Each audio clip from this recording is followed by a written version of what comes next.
Já estamos ao vivo.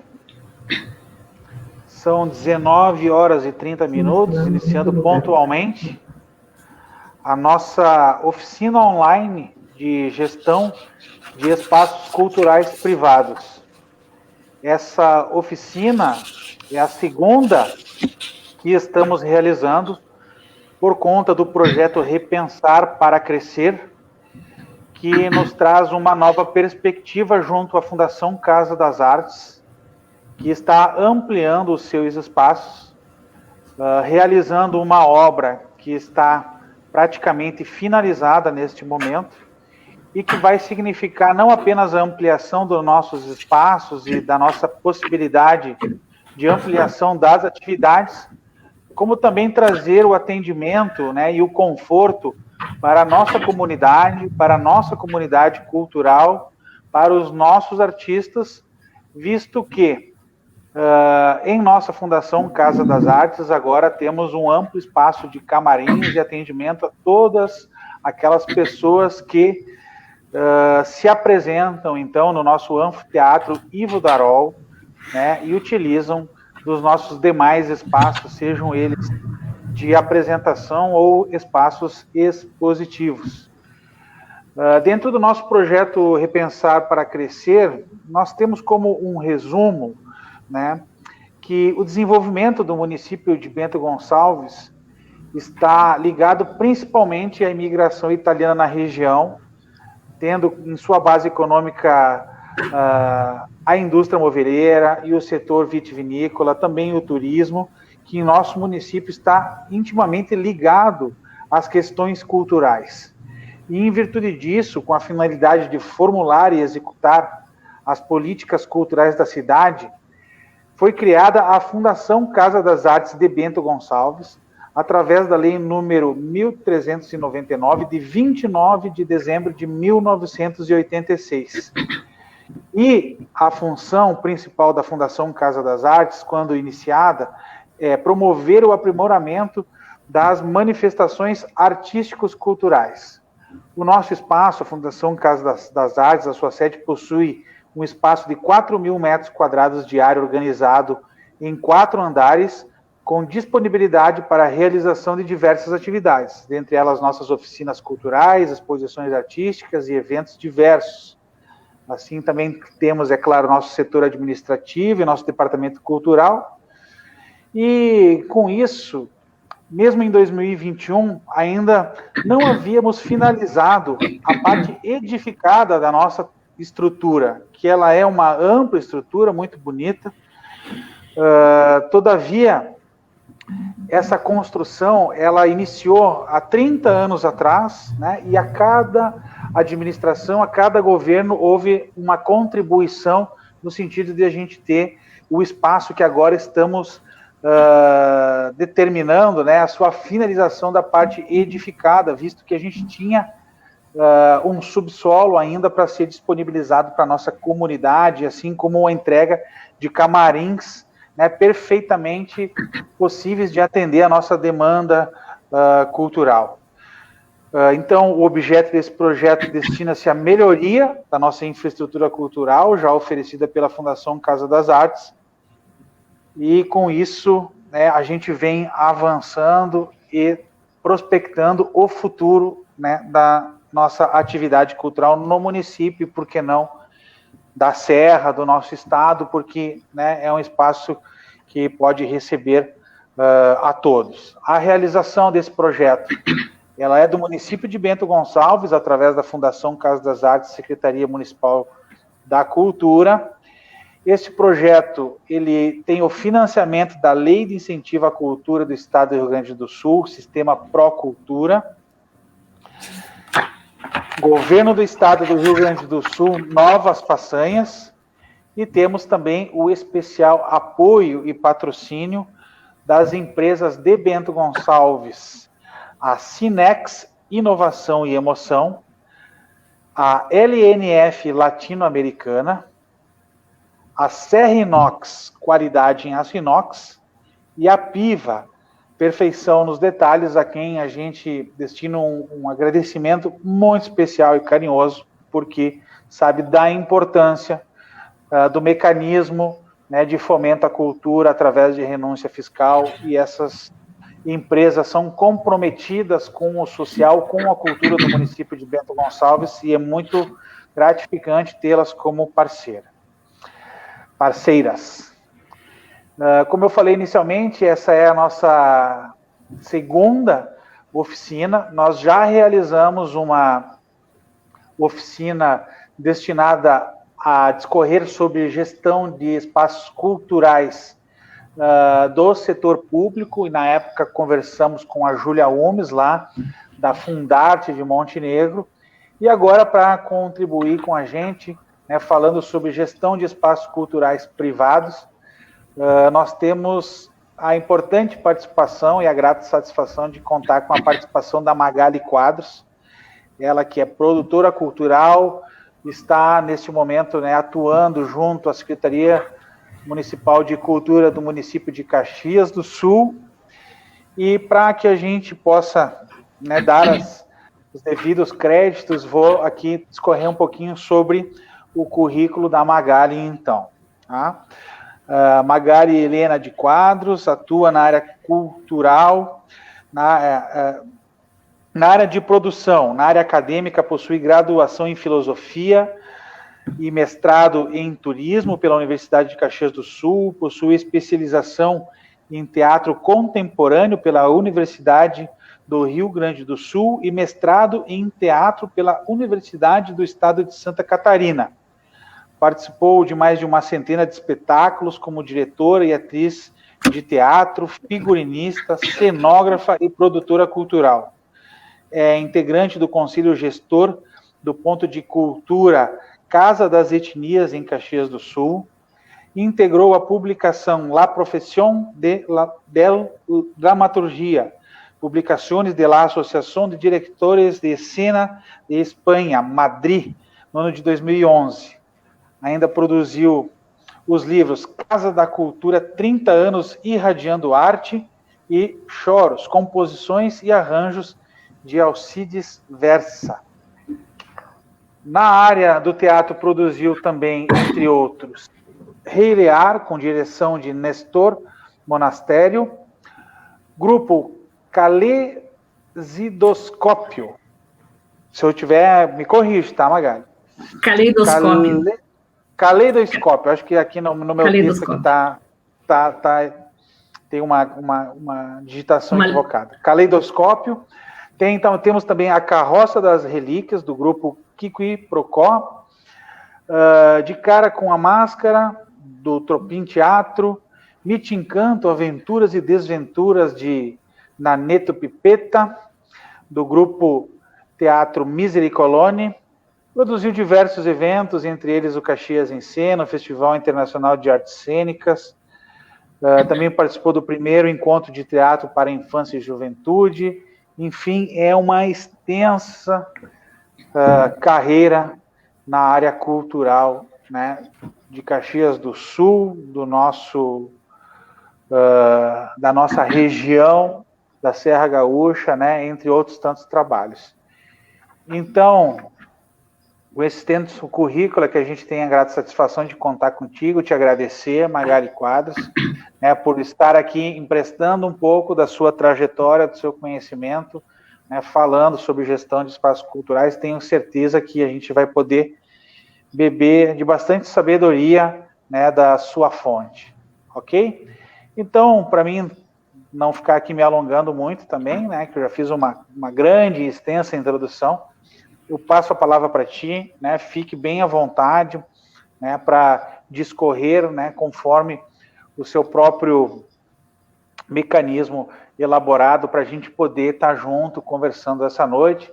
Eu posso interagir contigo, né, quem sabe fazendo perguntas, a gente vai fazendo também do nosso encontro um bate-papo, tá ok? E para quem estiver nos assistindo, quiser fazer alguma pergunta, quiser, né, compartilhar com a gente algum conhecimento, quiser botar alguma sugestão, enfim, vai discorrendo no chat, que a gente vai colhendo as informações e a gente vai interagindo, tá ok? Magali, muito obrigado, a palavra está contigo. Eu é que agradeço, Evandro. Para mim, que é uma grata satisfação estar aqui participando, né, respondendo esse teu convite e participando desse projeto Repensar para Crescer, da Fundação Casa das Artes, porque justamente é repensar a questão do espaço, né, é muito importante. E isso faz com que, de fato, a gente possa crescer, possa avançar, né? O espaço, esse conceito de espaço é de uso relativamente recente nas ciências humanas, né? Ele sempre fez mais parte da área da física, da arquitetura, né? E foi necessário um acúmulo de estudos de diversas áreas, principalmente estudos ideológicos, para que o espaço pudesse ter esse conceito de visibilidade, né? E se apresentasse como um construto. Portanto, é passível de ser fazer uma análise de significados nas suas mais diversas atuações, né, e utilizações.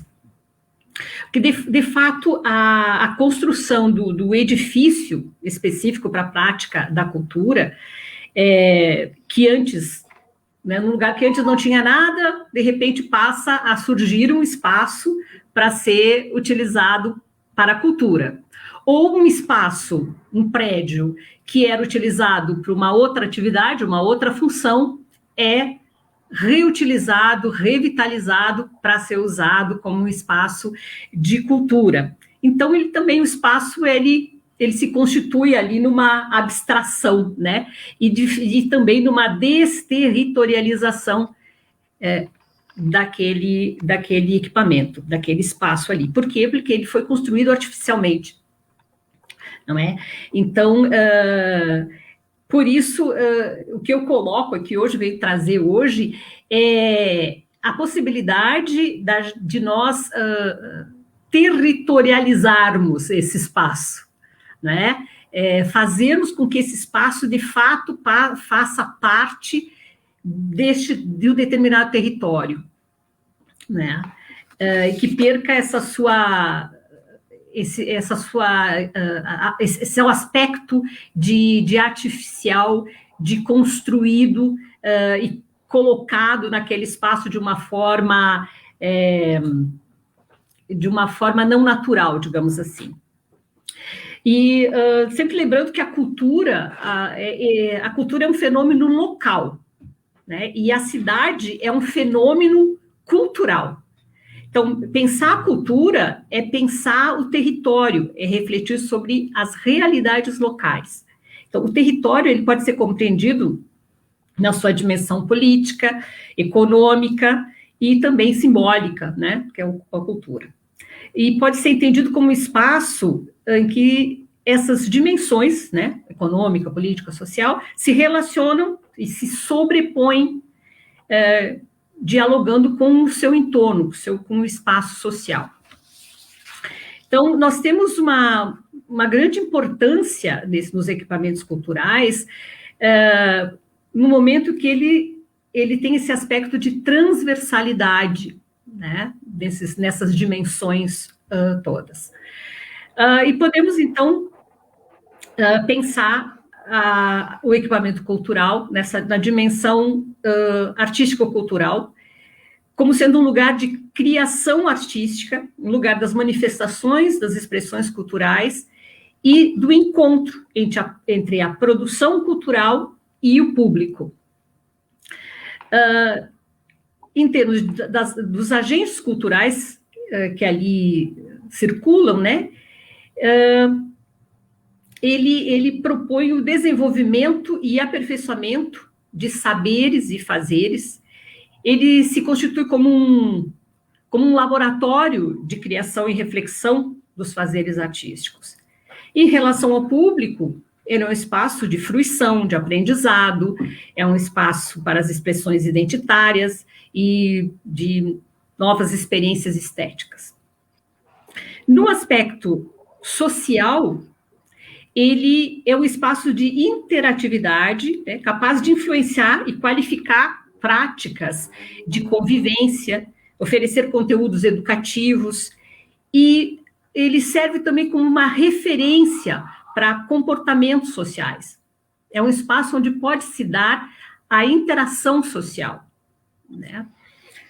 No aspecto econômico, os equipamentos eles têm a capacidade de movimentar a cadeia produtiva da cultura e contribuir com os setores da economia, né?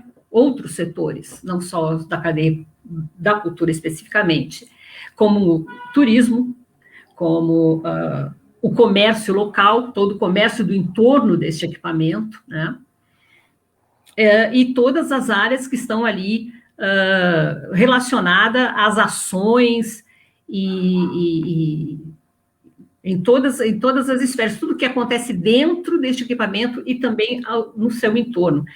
Então, ele tem uma importância muito significativa na dimensão econômica. Então, ele promove atividades de criação, de fruição, de difusão, de circulação, de salvaguarda da cultura. Também o aspecto da formação, as questões educativas, né? E mobilizam uma rede de profissionais e serviços, né? Como no enfoque turístico, ele desperta o interesse do visitante, né? Se ele é um espaço, principalmente um espaço que está dentro de um patrimônio cultural daquela cidade, daquele território, ele atrai o visitante, ele ajuda a prolongar a estadia deste visitante, porque ele envolve, né? Ele atrai, ele possibilita outras leituras daquela cidade, daquele território, e dessa forma também qualifica a experiência do visitante.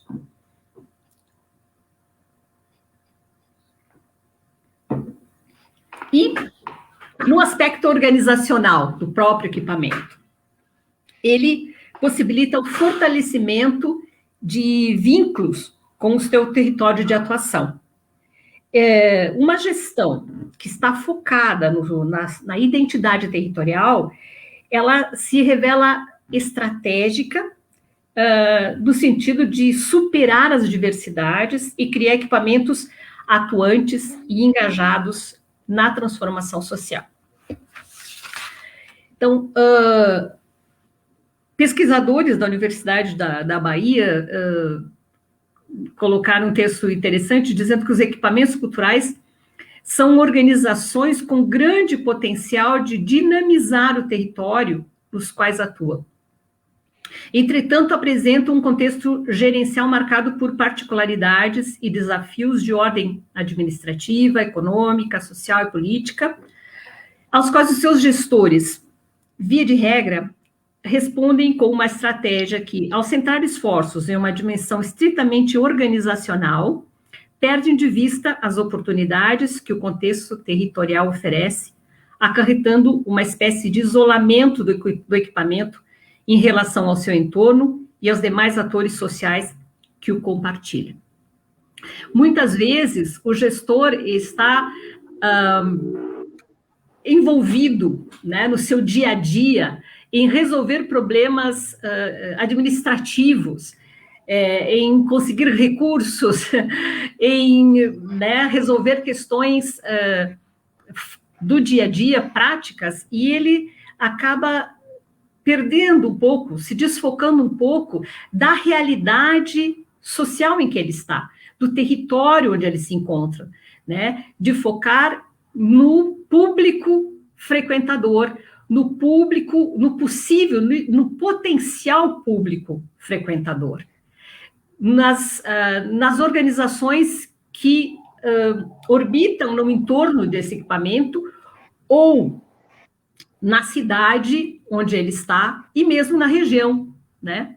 podendo ter outras dimensões esse trabalho que ele realiza, e não só focado dentro do seu espaço, das suas paredes, né, do equipamento, e focado só nas suas ações, sem perceber, de fato, para quem ele está fazendo essas ações. Ainda, por outro lado, os equipamentos culturais influenciam diretamente as dinâmicas artístico-culturais, concentrando práticas que dizem respeito a todos os ciclos produtivos da cadeia do espetáculo. Por outro, tem um potencial de dinamizar a vida social e econômica dos territórios com os quais eles se relacionam. Deste modo, a transversalidade que caracteriza esse tipo de organização cultural lhes confere um potencial estratégico, ainda que pouco explorado por seus gestores e pelos formuladores de políticas públicas, sobretudo no que concerne a atuação nas políticas de gestão de território. Então, muitas vezes a gente acaba focando só nos desafios mais imediatos, né? Mas nós temos, os desafios são múltiplos, e o gerenciamento da cultura organizacional nos leva a pensar quem somos, né?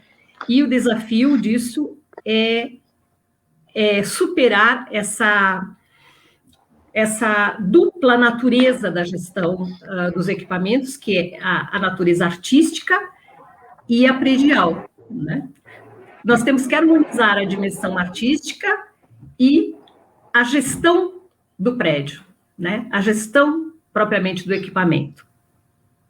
Então, atender ao grau de especialização e complexidade técnicas que ambas as dimensões demandam. Nós temos uma manutenção ininterrupta, né, das atividades. Essa é uma das características do equipamento, é que ele tem uma manutenção e ações ininterruptas.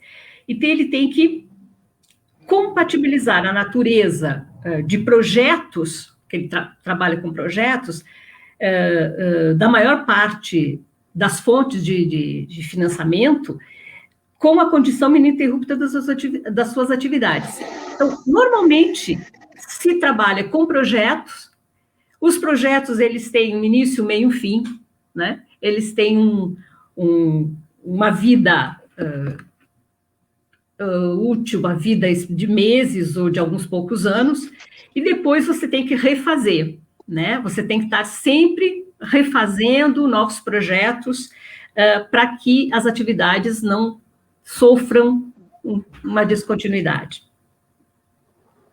A instabilidade que historicamente caracteriza as políticas públicas, políticas culturais do país, é um problema estrutural para a organização da cultura no Brasil.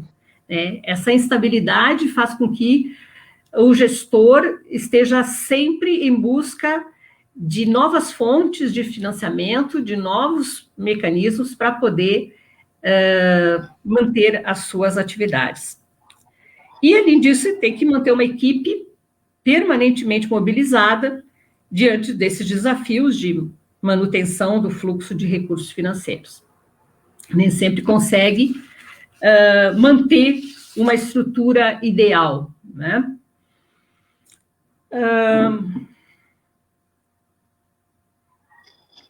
Também é preciso pensar como somos vistos.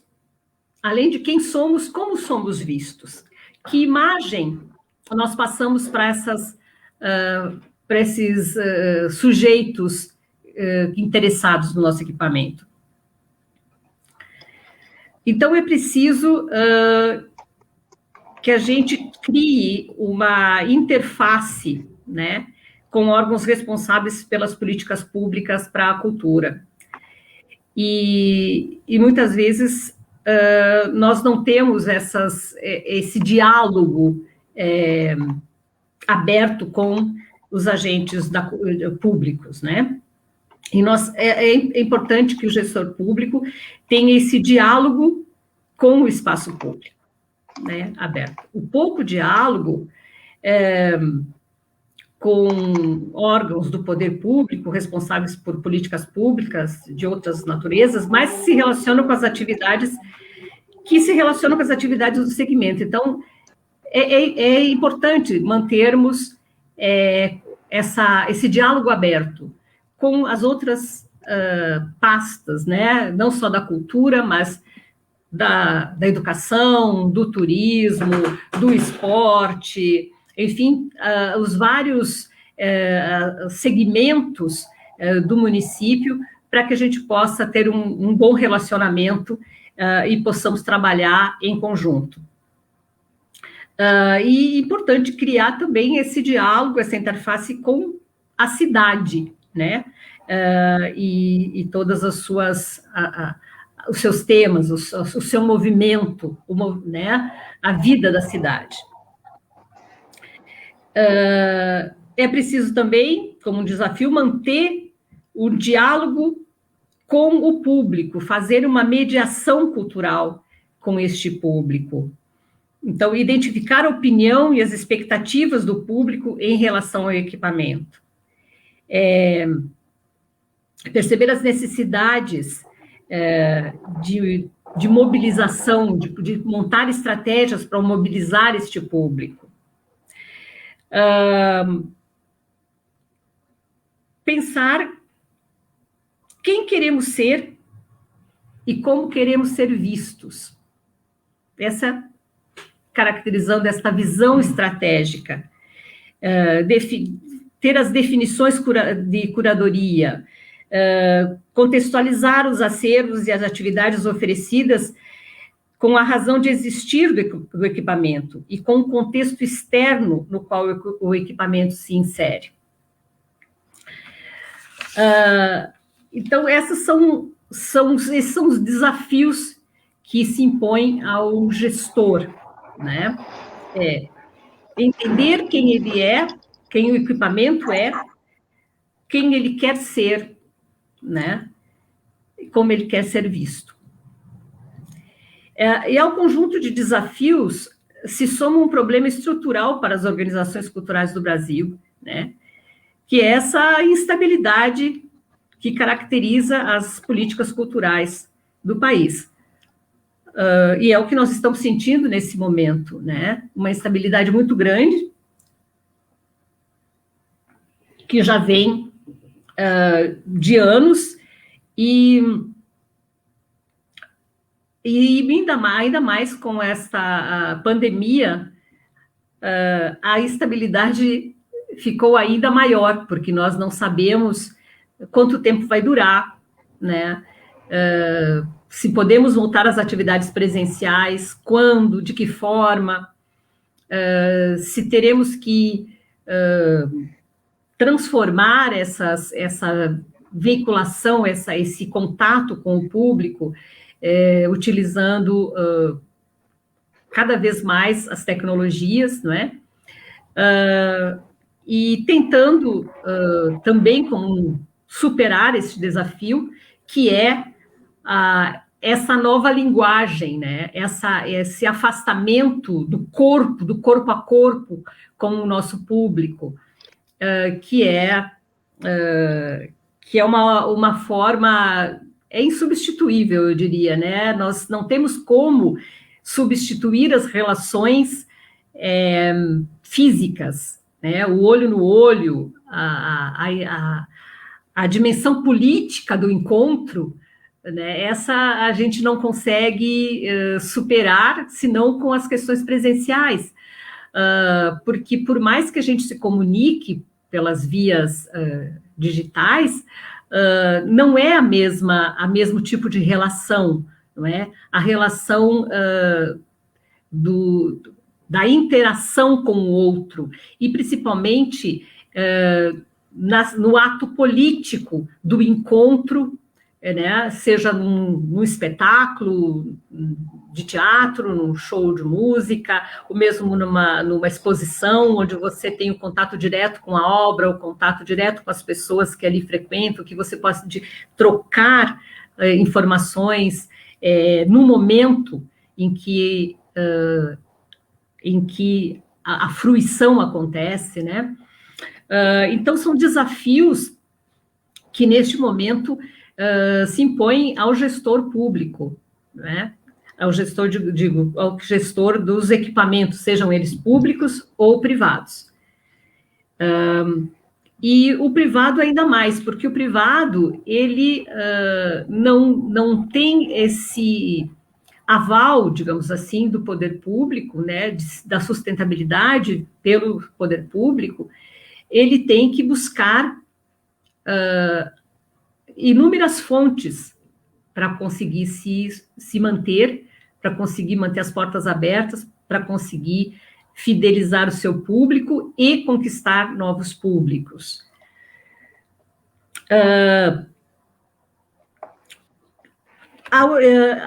Em vez de...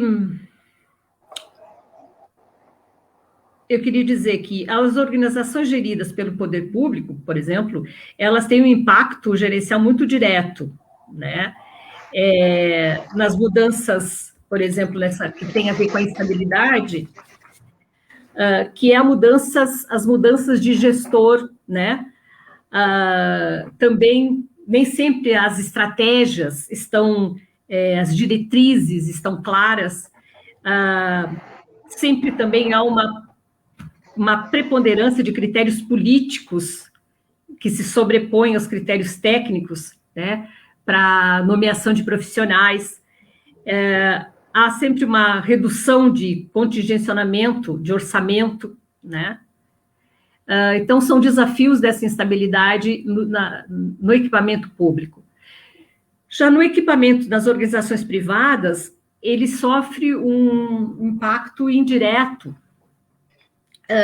na diminuição, né, e na descontinuidade de subvenções públicas, na redução da programação artística e cultural que são oferecidas, na precarização das relações de trabalho e na dificuldade de reter os profissionais, os talentos, e o desafio para sistematizar suas práticas gerenciais e a sua memória organizacional.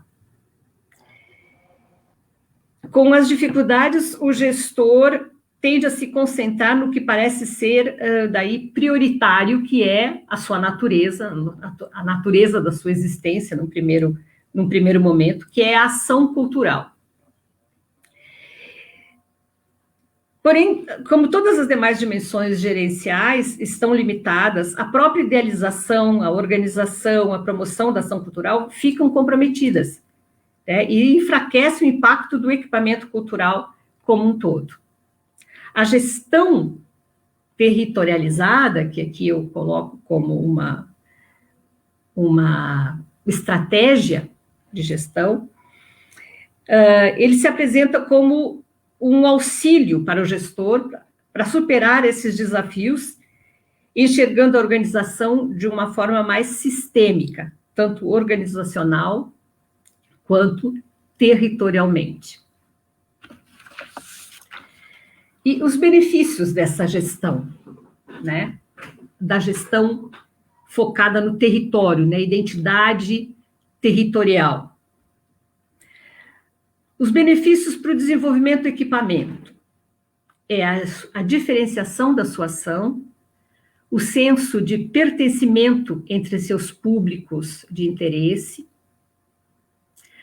o reconhecimento no contexto artístico, cultural e social, maior capacidade de mobilização de recursos e potencialização do esforço de comunicação.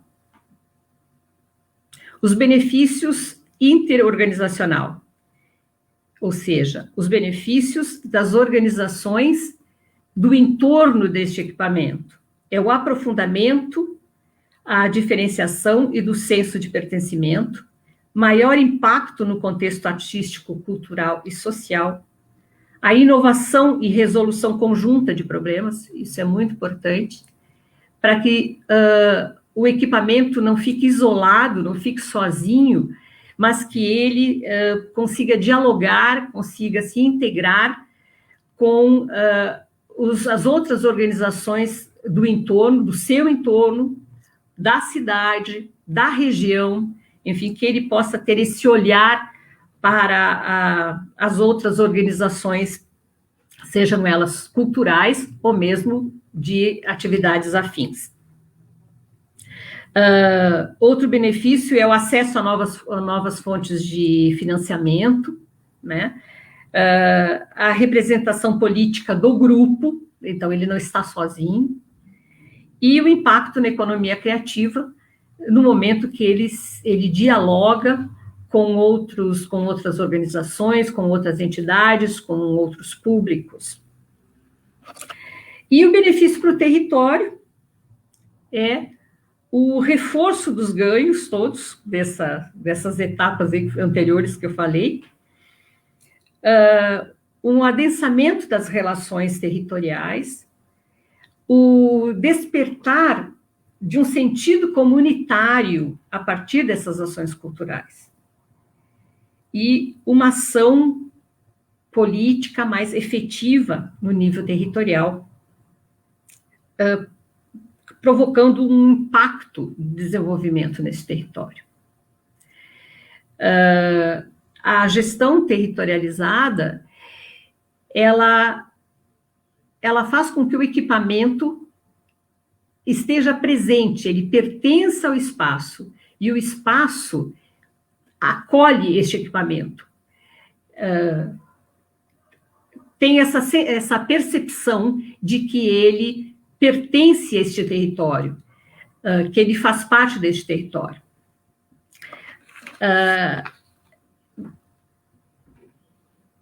É claro que os desafios da manutenção são muito grandes, mas eu penso que se o equipamento se volta para a sociedade, se volta para o seu território, ele pode encontrar muitas possibilidades de resolução desses desafios, né? Porque ele vai dialogar, ele vai atender às demandas daquele local e, principalmente, ele não vai ficar isolado, que a gente vê em muitas situações. Ao longo da história dos equipamentos culturais, das políticas públicas culturais, se percebeu essa busca por democratizar a cultura, né? Criando equipamentos que possam oferecer a cultura para a população. Muitos dessas propostas, dessas políticas, não tiveram o retorno esperado, né? Porque eles não dialogavam com este público, ou eles pretendiam levar a cultura para uma população que não se identificava com aquele tipo de cultura oferecida, né, de produto, de bem cultural oferecido. Se pensava que apenas descentralizando ou levando equipamentos para os locais, para a periferia, se possa fazer com que o público frequente, consuma essa cultura. Mas o que se percebe é que nem sempre isso acontece. Muitas vezes o público não acorre ao equipamento, porque não se identifica com ele, né? Porque ali não fala a sua língua. Eu mesmo tive essa experiência enquanto diretora de Casa de Cultura, que uma vez nós estávamos fazendo um projeto de levar de um festival, era um festival infantil, e nós tentávamos trazer as pessoas para dentro do teatro. Normalmente a gente traz a criança, pega ônibus, né, loca ônibus, leva as crianças para o teatro, e aí a gente meio que impõe, né, aquela linguagem, aquele produto para as crianças. E eu convidava também adultos para trazer as suas crianças para assistir os espetáculos, e aí eu ouvi de uma mãe dizendo, mas esse não é um lugar para mim, não é? Eu nunca entrei e não é lugar para mim, né? E aí eu fiquei realmente pensando, mas por que a pessoa não se sente convidada a participar? Bom, primeira coisa, como é a atração desse equipamento? Olhei para casa e percebi, tinha grades na frente. Que linguagem eu estou colocando? Que não é para entrar, né? Que não é um espaço público, de fato, que não é o espaço para toda a população, é para um grupo, para algumas pessoas, para alguns iniciados. Então, a proposta de uma gestão territorializada é justamente para que a gente tente encontrar qual é a identidade dessa população que circunda este equipamento, ou que é potencialmente público deste equipamento. Eu penso que os gestores precisam repensar as ações no sentido de ouvir mais a população, de se identificar mais com o seu território, né? No caso aqui da nossa região, nós pensamos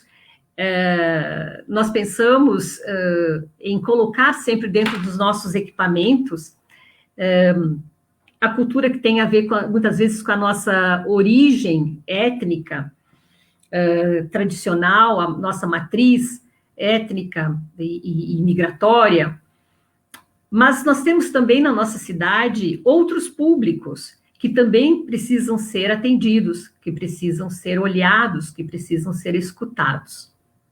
Para que o equipamento, seja ele público ou privado, possa, de fato, cumprir com a sua função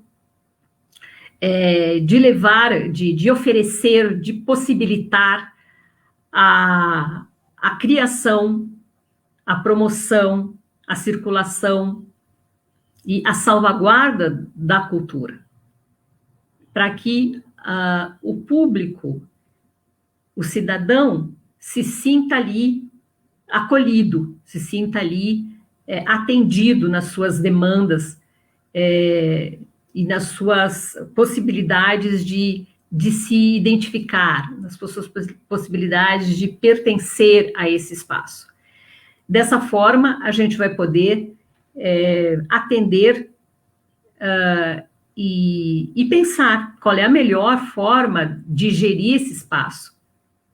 O que oferecer dentro desse espaço?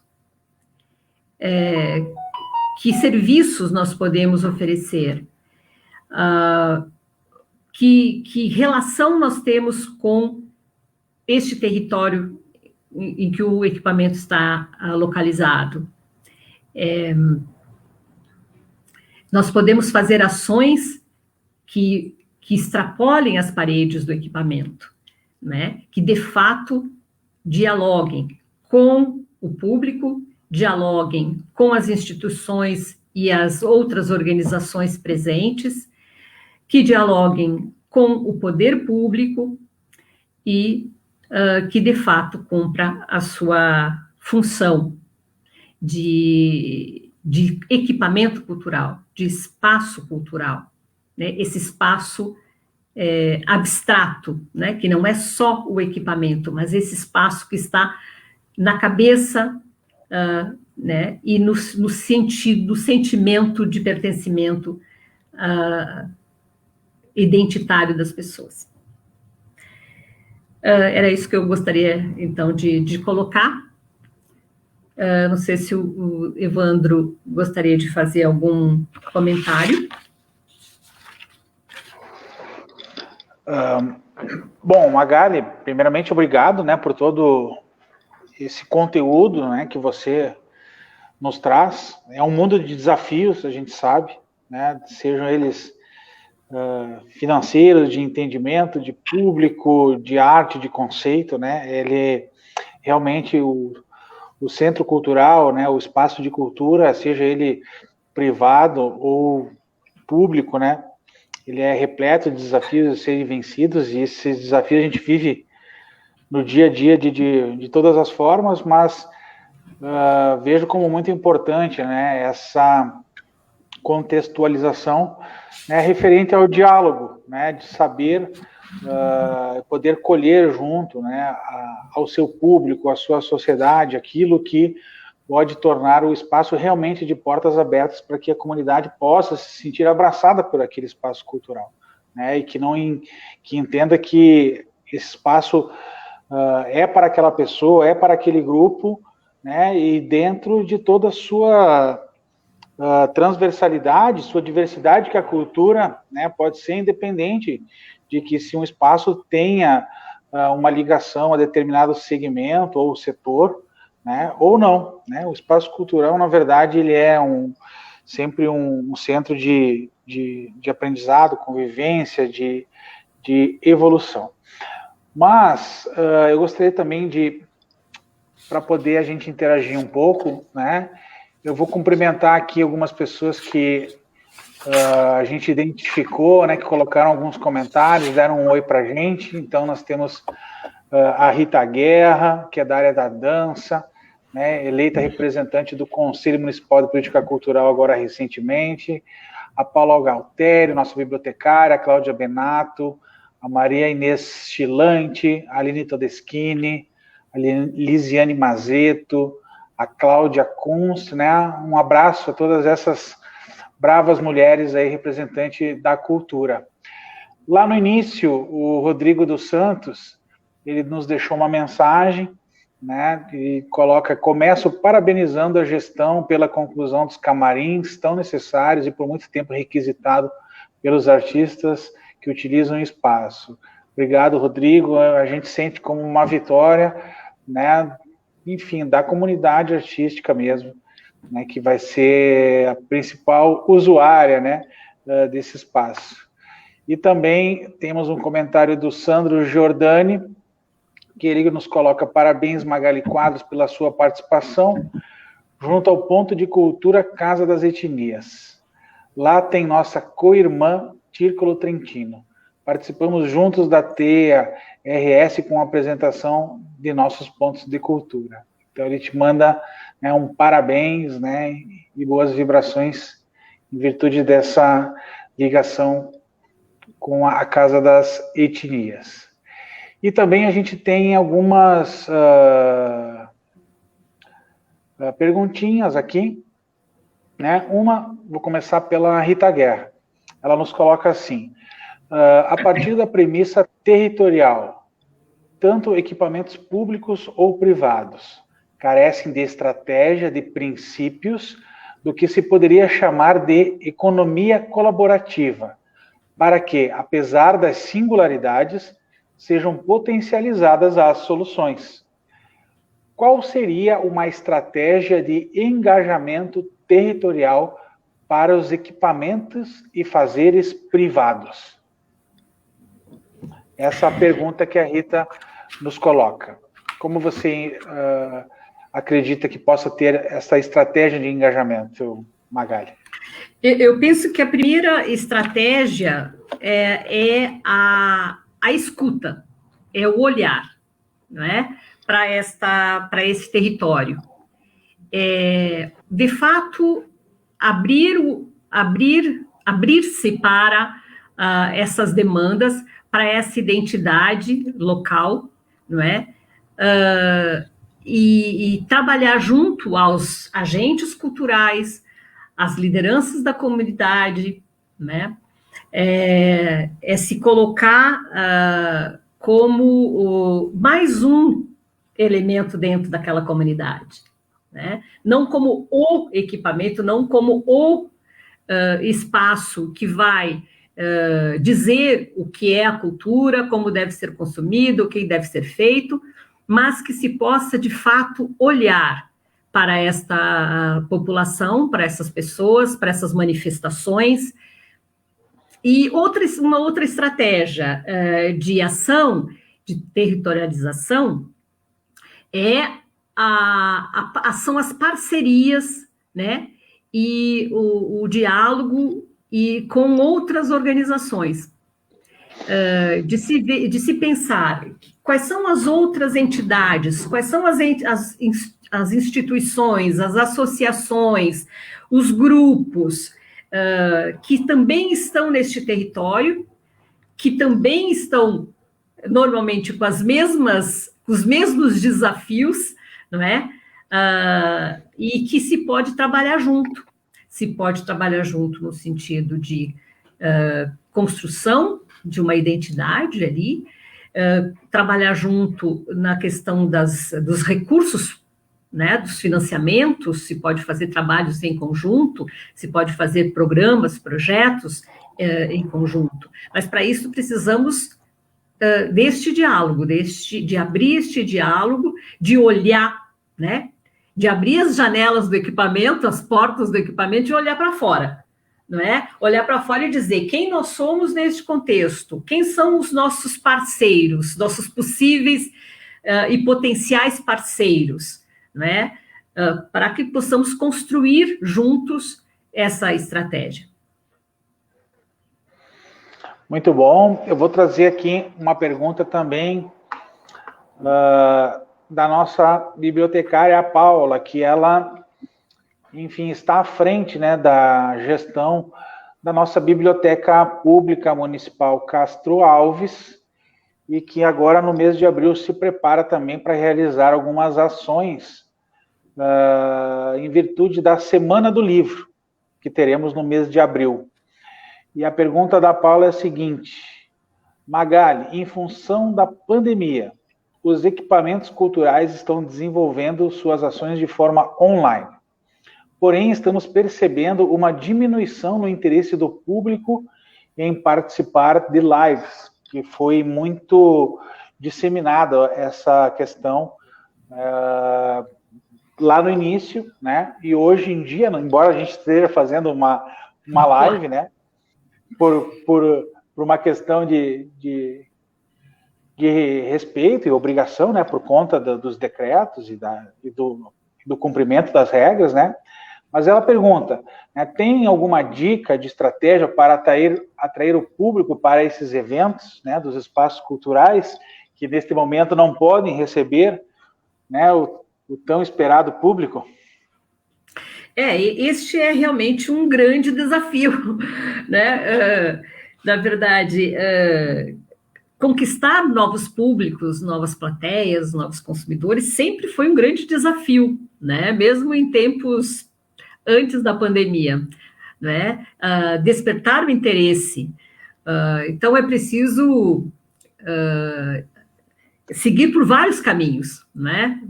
Fazer várias tentativas. E, de novo, conhecer quem é o nosso público, para saber quais são os melhores caminhos, quais são as melhores estratégias para chegar até esse público. A gente sabe que muitos não têm os equipamentos necessários para poder participar, nem todos dominam as tecnologias, e muitas vezes, e constantemente isso, as informações são excessivas, né? Quem domina a tecnologia e quem tem as condições tem uma infinidade de estímulos, de informações, de fontes, e nós realmente temos que disputar esse espaço, né? Então, penso que o primeiro ato é o conhecimento do nosso público, para então podermos pensar nessas estratégias, de que forma nós vamos chamar a atenção, despertar a atenção nos destacarmos no meio deste turbilhão de informações, de imagens, né, de estímulos. Então, isso é um desafio que temos que estamos ainda engatinhando, porque agora que nós estamos nessa... algo muito recente ainda, né, na nossa sociedade. Essa nova linguagem, essa nova forma de nos comunicarmos, de chegarmos até o outro. De que maneira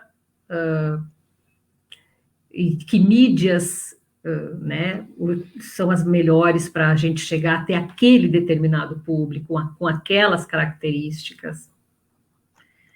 Realmente é um desafio muito grande.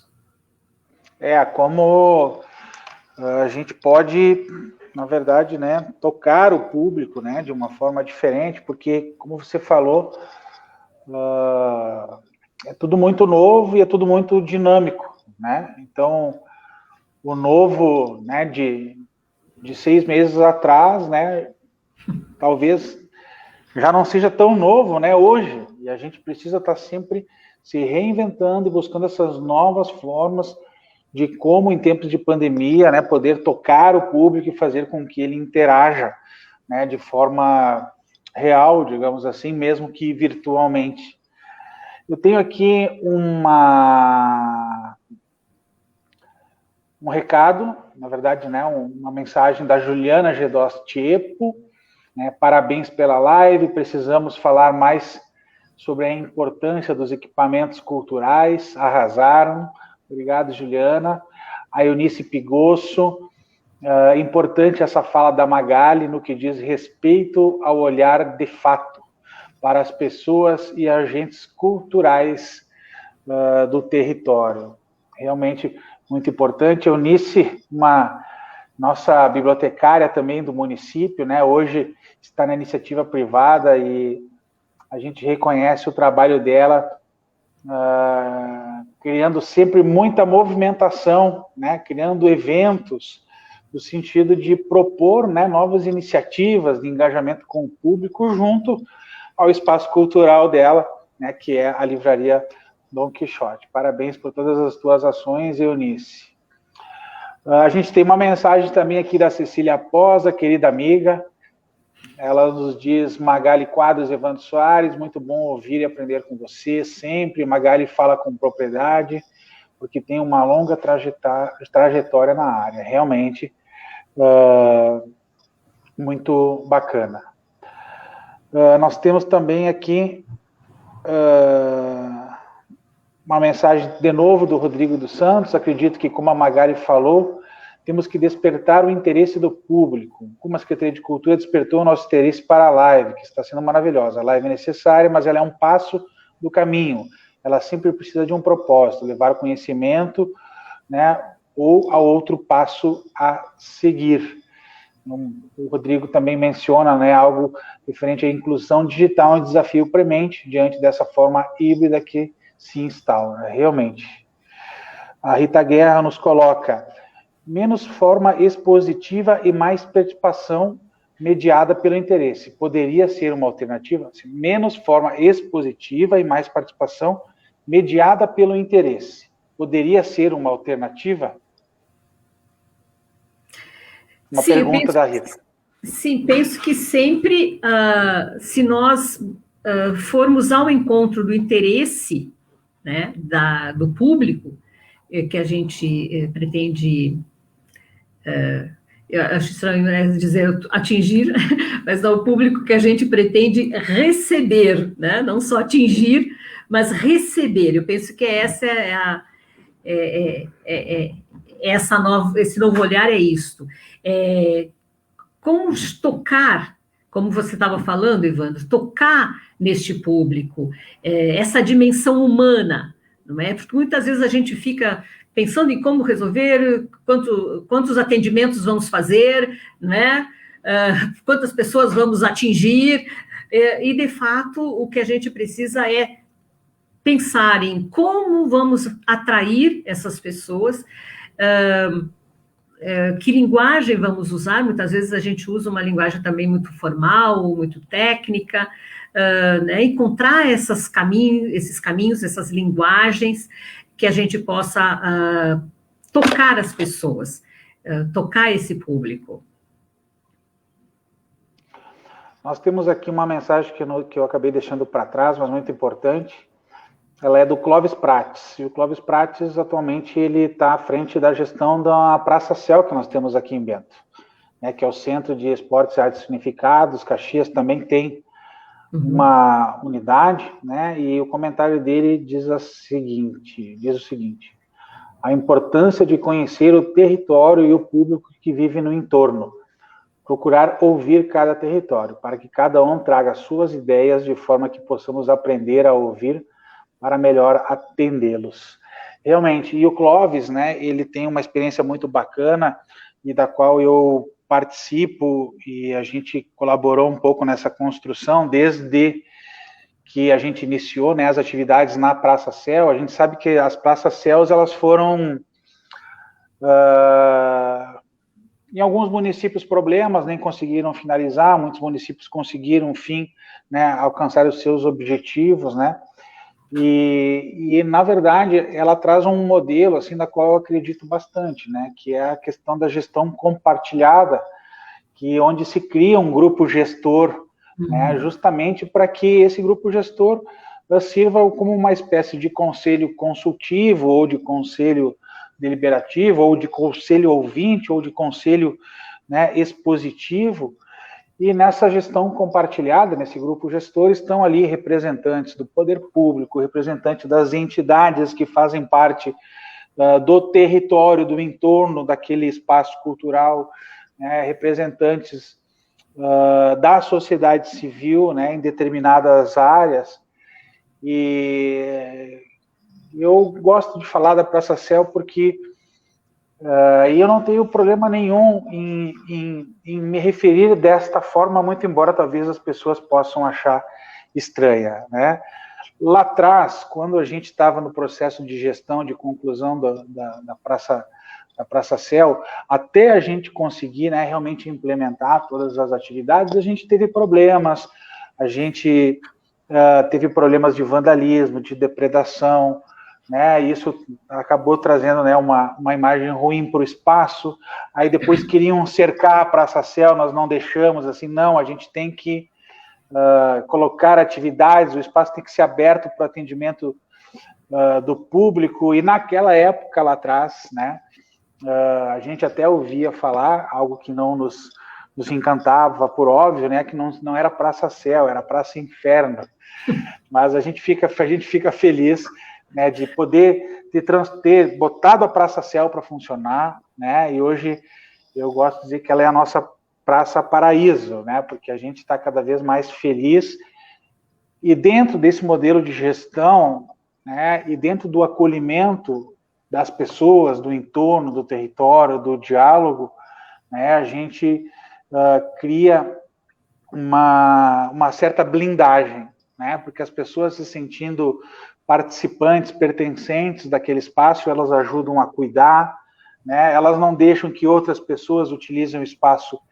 indevidamente, e elas tratam com carinho, e há algo que, no meu entender, resume um pouco, né, dentre diversas situações, por óbvio, né, isso que você traz, né, do diálogo, da questão do pertencimento, das atividades direcionadas ao público, que também são da área, né, quando eu digo, né, daquele território. Enfim, nós temos numa área de vulnerabilidade na zona norte do nosso município, e eu, né, estou tendo a grata satisfação de poder acompanhar, né, na prática, né, o poder transformador que um espaço cultural tem, né, porque isso realmente está fazendo lá, não só com a garotada, né, que a gente atende desde os pequenos, mas também, né, com os grupos da melhor idade, que também utilizam o espaço para fazer a sua economia criativa, fazer o seu artesanato, o seu patchwork, sabe? Então é muito bacana nesse sentido que eu trago um pouquinho dessa experiência que a gente vem vivendo com relação a esse espaço. Aqui a gente tem, Magali, tu quer falar? Eu iria dizer que justamente essa Praça Céu, ele é um exemplo, né, de o que eu estava falando lá no início da minha fala, que é a questão do espaço, né? Qual é o significado simbólico desse espaço? Por que num primeiro momento ele foi deteriorado ali, foi atacado pela comunidade? Porque era um espaço que foi colocado, né, artificialmente ali. Mas depois, com a participação da comunidade, né, ela se apropriou e aí começou a construir junto. Então, esse conselho gestor trazendo os sujeitos que estão ali, os sujeitos desse ambiente, desse território, eles vão junto construir e vão entender que eles fazem parte e qual é o objetivo daquele espaço. Não é algo imposto, né, mas algo construído. E ele deve ser construído, penso que sim, que ele deve ser construído lá no início, né, antes da inauguração do prédio, né, de que forma ele vai ser feito, para quem são os agentes ali daquele espaço, e construir junto alternativas, que nada seja imposto, né, de cima para baixo, mas que seja construído para que aquilo faça parte, seja a casa das pessoas, né? A gente não estraga a nossa própria casa. Então, eu penso que é isso, é construir junto com a comunidade, fazer com que todos tenham esse sentimento de pertencimento daquele lugar e que saibam que são acolhidos ali e que podem, de fato, manifestar, né? Se manifestar e manifestar as suas expressões simbólicas, políticas, né, sociais, e dessa forma o espaço está adequado, inserido de uma forma natural dentro da sociedade. Essa é uma forma de você, inclusive, de manutenção do próprio equipamento, né, porque as pessoas não vão estar quebrando, destruindo, né, porque aquilo pertence a todos, então, inclusive, fica mais fácil de manter o próprio espaço, não precisa de tanto investimento, e não acontece como muitos equipamentos que são criados a um grande investimento, e depois, com o passar de um certo tempo, o público não frequenta mais, não tem mais realmente uma grande função, e o espaço acaba virando um grande elefante branco ali no meio daquele lugar, né? E isso que a gente tem que lutar para que não aconteça. Tem que fazer com que este equipamento seja, de fato, um espaço de interação, de sociabilidade, né? De construção daquela comunidade. E considerando, claro, as devidas proporcionalidades ou diferenças, né? Mas conceitualmente, como a gente tem um foco aqui na questão do espaço privado, né, o exemplo que eu utilizei, ele é do público, né, mas tudo isso que a gente fala, ele também se transfere, né, para o privado, no sentido do acolhimento, de criação do sentimento de uma família em torno desse espaço cultural, né? Exato. O privado, ele se dá no sentido de que pertence à sociedade civil, né, que não é do poder público, mas ele tem um investimento do poder público, mas ele pertence à sociedade civil, porque ela faz parte da gestão, né, desse conselho gestor, que está ali propondo, cuidando, atendendo aquela comunidade onde o equipamento está inserido. E assim, não só nesses equipamentos, digamos assim, mais populares, não é?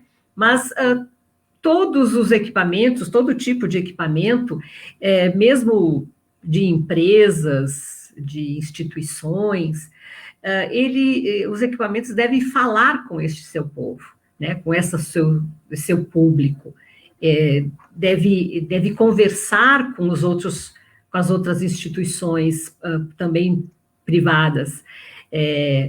Ele não pode ficar isolado, atendendo apenas um pequeno público, porque dessa forma ele não vai conseguir se manter por muito tempo, não é? Ele tem que, para que ele possa sobreviver, ele tem que ter uma estrutura tal que lhe permita ter longevidade, para que ele que lhe permita ter uma sustentabilidade, não é? Em todos os aspectos, financeiros, físicos, sociais, não é? Ecológicos, não é? Que essa sustentabilidade de fato aconteça, porque está de acordo com a sua natureza, a sua função cultural, que é, antes de mais nada, política. Política no sentido do atendimento da população, de estar inserido dentro do contexto da polis. Né? Vamos para mais umas mensagens? A gente tem aqui um recado do Fábio Prado, ele está lá em Goiânia, aqui de Goiânia, acompanhando a live e os grandes passos da cultura regional da Serra Gaúcha. Parabéns! E temos também a Cristine Tedesco, ela nos coloca, parabéns pela live.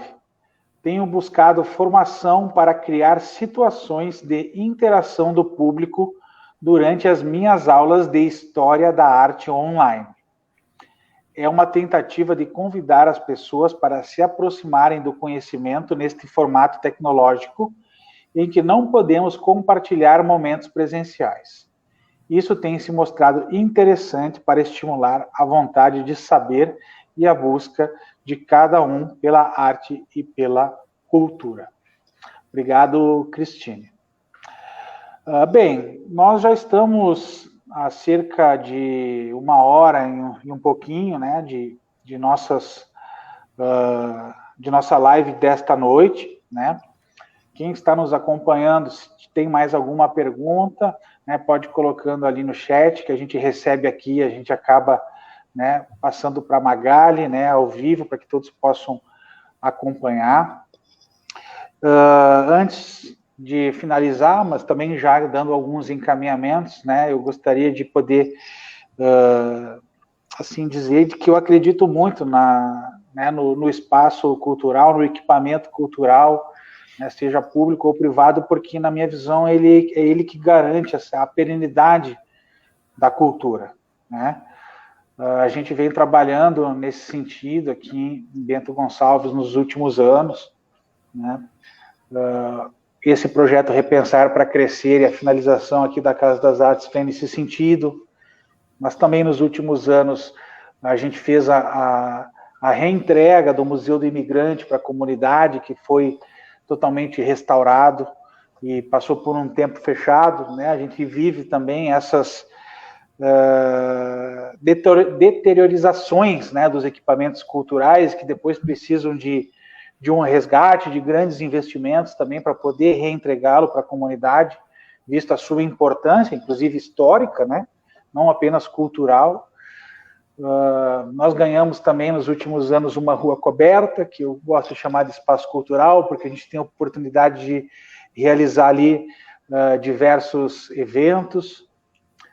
Na Praça Céu eu já citei, nós ganhamos um equipamento que é destinado às artes visuais e ao artesanato, que é a Casa do Artesão e do Artista Plástico.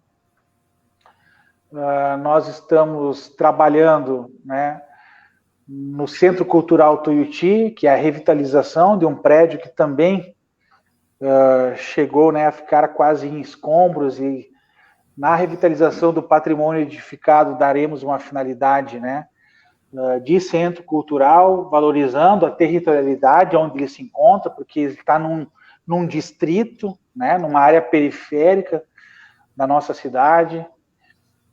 Também tivemos a oportunidade de, eu gosto de chamar assim, né, como um espaço cultural, as casinhas que foram entregues para os artesãos do centro da cidade, enfim.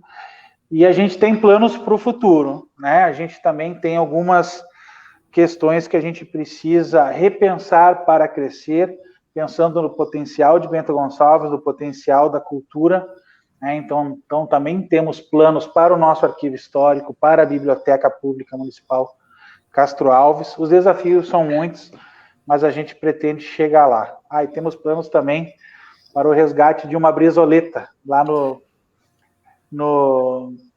na comunidade de São Pedro, né? Que a gente quer também poder transformar esse espaço num equipamento, né, de valorização da nossa memória e de acolhimento do público local.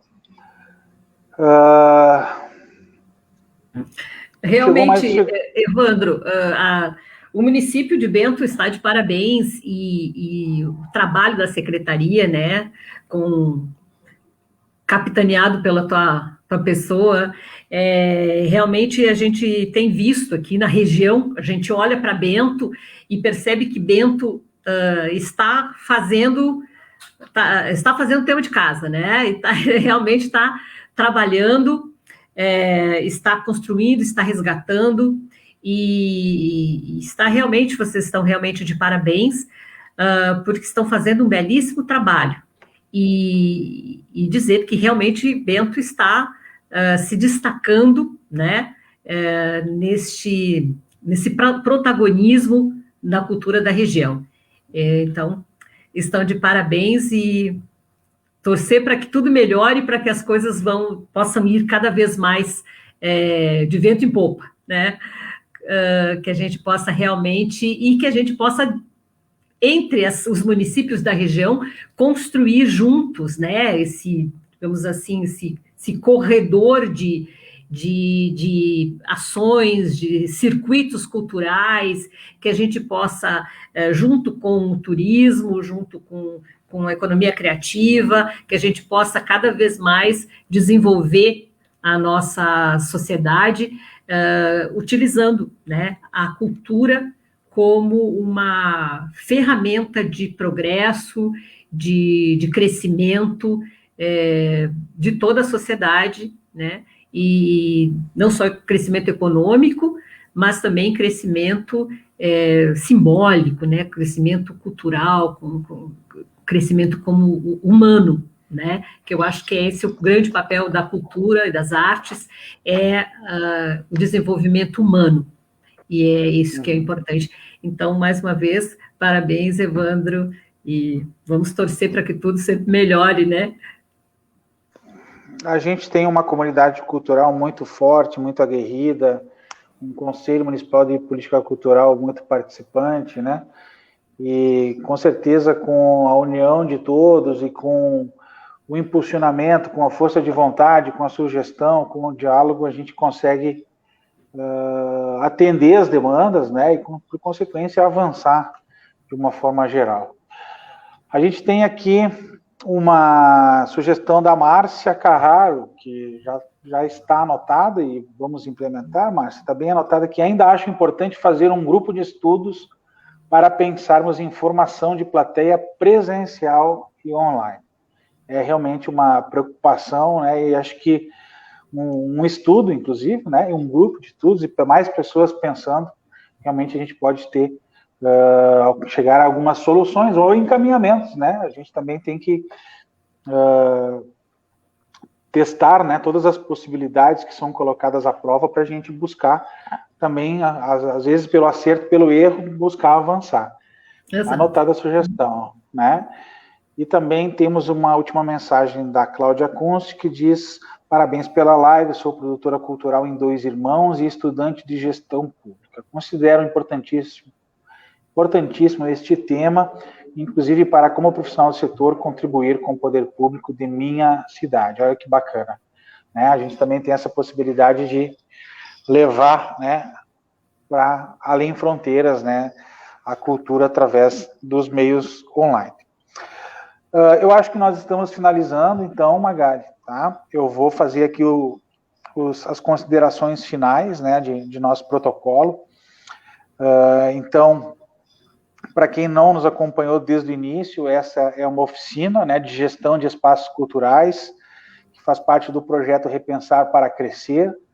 O projeto Repensar para Crescer, ele significa a finalização da parte edificada na nossa Fundação Casa das Artes, após mais de 30 anos, né, desde do lançamento da pedra fundamental da Fundação Casa das Artes, que vai ampliar o nosso espaço, trazendo uma sala multiuso e também, né, dando o devido conforto e carinho no atendimento aos artistas e à comunidade cultural e à nossa comunidade em geral, né, com a entrega de camarins adequados, um espaço de convivência. E dentro, né, de todos estes novos espaços, a gente consegue qualificar o atendimento né, não só ao público, mas também como a comunidade interessada, a comunidade artística. O projeto Repensar para Crescer, ele é um projeto do município de Bento Gonçalves, né, através da Fundação Casa das Artes, da Secretaria de Cultura, e tem o financiamento, né, da Lei de Incentivo à Cultura do Estado do Rio Grande do Sul, o Sistema Procultura, Governo do Estado do Rio Grande do Sul, novas façanhas na cultura. E muito importante a gente destacar, né, a ação, né, conjunta dos nossos patrocinadores, que através do mecanismo de renúncia fiscal estão possibilitando, né, este avanço, que são as empresas Cinex, Inovação e Emoção, LNF Latino-Americana, Serra Inox, Qualidade em Aço Inox, e Piva, Perfeição nos Detalhes, para quem a gente manda um abraço especial. Para quem está nos assistindo, né, obrigado pela participação até agora. Nós conversamos hoje, tivemos um brilhante material expositivo e de conhecimento, né, da mestre, produtora cultural Magali Helena de Quadros, que, dentre o seu vasto currículo, né, hoje está também atuando junto à Secretaria Municipal de Caxias do Sul. Com isso, eu encerro a minha participação e passo, Magali, para você, né, para as suas considerações finais, desejando uma boa noite a todos e que estejam sempre junto conosco, colaborando para a gente ter uma cultura cada vez mais forte e unida. Magali, contigo, então. Obrigada, Evandro. Realmente eu me sinto muito agraciada por poder participar desse processo de reconstrução e de qualificação da Casa das Artes, né? Realmente é um equipamento muito importante para Bento e para a região, e parabenizar mais uma vez esse trabalho, né, de conclusão desse espaço, que tenho certeza que já é importante e será ainda mais, porque vai ter condições, inclusive, de alavancar aí uma série de ações e de projetos dentro desse espaço. Então, agradecer e dizer que nesse momento em que a gente está nessa pandemia, parece que muitas soluções ficam inviáveis e a gente fica se questionando para onde ir, como fazer, mas se nós olharmos com calma, com cuidado para este povo, para essas pessoas, que nós temos essa tarefa, né? Nós que estamos em cargos ou públicos ou em instituições privadas, mas que estamos com esses cargos que nos permitem fazer alguma coisa, nós precisamos fazer, seja, já que não é possível neste momento presencial ou de forma mista, mas de forma virtual, que a gente possa encontrar caminhos para este diálogo, para esse contato mais direto e mais humano entre as pessoas, para que a gente possa superar este momento tão difícil, porque passamos um tempo de dificuldades não só sanitárias, né, mas também políticas, econômicas e principalmente de pensamento, de civilização. Penso que neste momento em que nos deparamos com esse impasse civilizatório que muitas vezes a gente percebe, né, principalmente nas redes sociais, é o momento de nós encontrarmos caminhos para superarmos esses impasses, esses empecilhos, e podermos, de fato, fazermos o nosso trabalho de qualificação e de bem-estar, né, que ao fim e ao cabo é também essa função da cultura, né, fazer com que nós tenhamos, com que as pessoas tenham este bem-estar, né, que não é só físico, mas também é intelectual, mental, emocional, né? Então, penso que essa é a nossa função e devemos olhar com cuidado, então, para ela. Agradeço a participação aqui, esse convite, foi um prazer, e boa noite a todos, fiquem bem, se cuidem, e vamos também superar isso. Muito obrigado, Magali. Uma boa noite a todos, nos acompanhem nos canais do Cultura Bento, nas mídias sociais.